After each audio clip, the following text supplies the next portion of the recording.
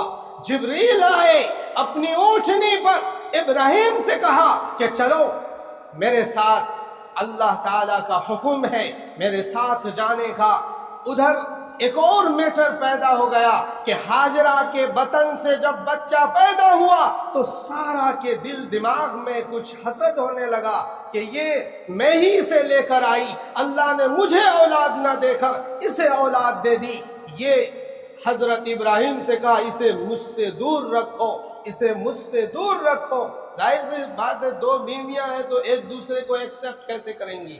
تو دور رکھنے کی بات بیوی کر رہی تھی، ادھر اللہ کا حکم بھی آ گیا دور رکھنے کے لیے۔ چنانچہ جبریل کے ساتھ